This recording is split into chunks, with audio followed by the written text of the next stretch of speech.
देर तक किस शख्स के हिस्से में रहती है। बहुत ऊंची इमारत हर घड़ी खतरे में रहती है।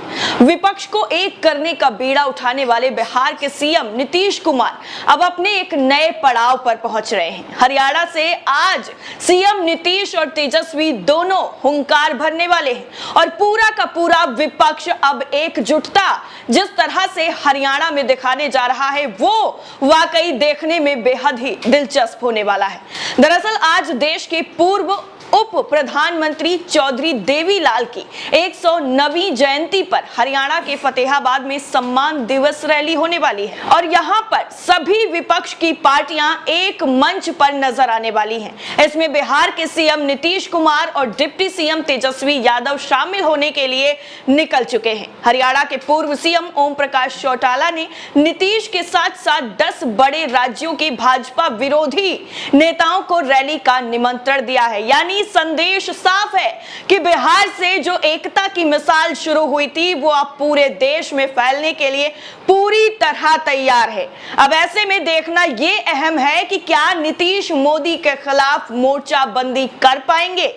आज हरियाणा के फतेहाबाद जिले में इनेलो की सम्मान दिवस रैली होने वाली है और इस रैली के मंच पर देश की सियासत के बड़े बड़े चेहरे नजर आने वाले हैं।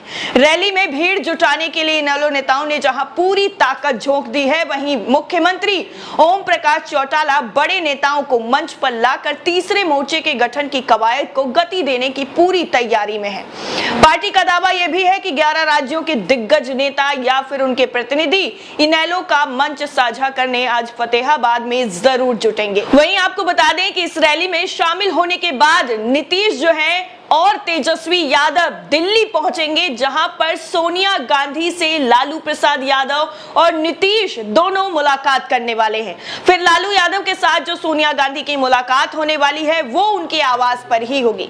आपको बता दें शाम 6 बजे होने वाली मुलाकात में तेजस्वी यादव भी शामिल रहेंगे। यानी सीएम, डिप्टी सीएम और आरजेडी सुप्रीमो लालू यादव सब के सब इस बैठक में शामिल होंगे। लालू, नीतीश और सोनिया की मुलाकात भाजपा विरोधी पार्टियों को एकजुट करने के लिए साफ तौर पर संदेश देने के लिए होगी। नीतीश इन पार्टियों को साथ लेकर 500 सीटों पर बीजेपी को सीधी सीधी टक्कर देना चाहते हैं, जिससे बीजेपी पूरी तरह से अब बौखला गई है। क्योंकि अभी बिहार में जिस तरीके से अमित शाह का दौरा हुआ उसमें कुछ नजर नहीं आया, सिर्फ और सिर्फ नजर आई तो वो उनकी बेचैनी, वो नजर आया कि कैसे महागठबंधन की सरकार को हम ये संदेश दें कि हम पूरी तरह से अब अपने होशो हवास में नहीं है।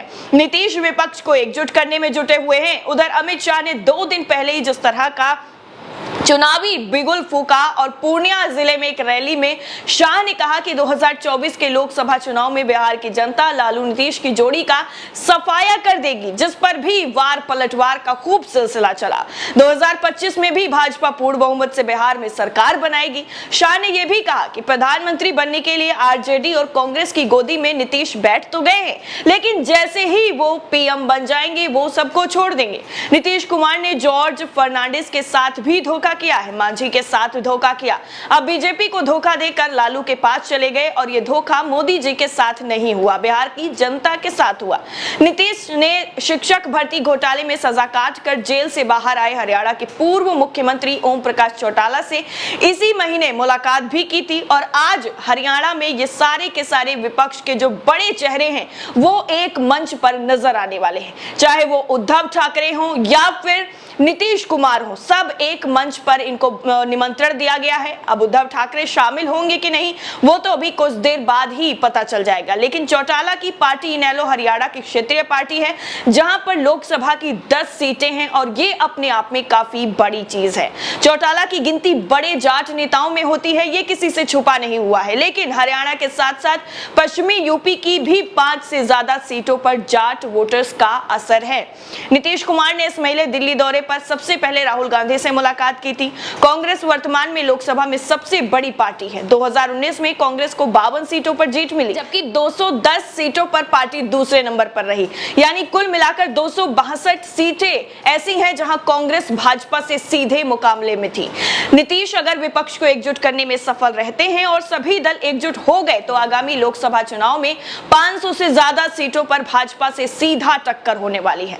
जिन दलों से नीतीश संपर्क साध रहे हैं वो सभी दल दक्षिण से लेकर उत्तर भारत तक अपनी अलग सियासी पैठ रखते हैं। देश के रूरल एरिया में लोकसभा की कुल 353 सीटें हैं, जिसमें 2019 में भाजपा को 207 सीटों पर जीत मिली थी। वहीं कांग्रेस और अन्य के खाते में जो है वो 126 सीटें ही गई थी। सूत्रों के मुताबिक अगर हम बात करें तो नीतीश और गठबंधन का पूरा फोकस इन्हीं रूरल एरिया पर है, जहां पर 2014 और 2019 के मुकाबले भाजपा सबसे ज्यादा कमजोर नजर आई थी। यानी जहां पर कमजोर थी वहीं पर बीजेपी को और ज्यादा कमजोर करने की ये जो रणनीति है विपक्ष की वो है कि उन्हीं जहां पर इनका पूरी तरीके से दबदबा नहीं है वहीं से इनको पूरी तरह खत्म करने का प्लान है।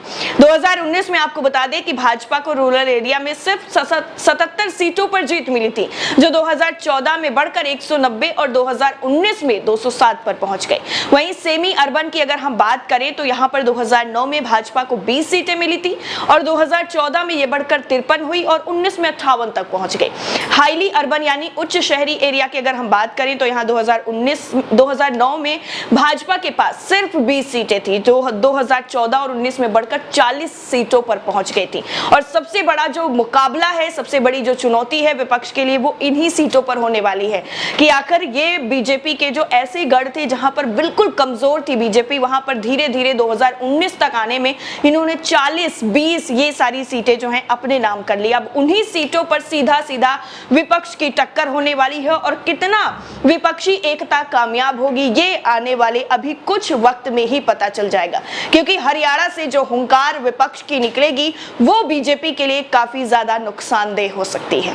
इस पूरी रिपोर्ट को लेकर और नीतीश कुमार की इस विपक्षी एकता के मंत्र पर आप क्या सोचते हैं, कमेंट सेक्शन में जरूर बताइएगा। जय हिंद।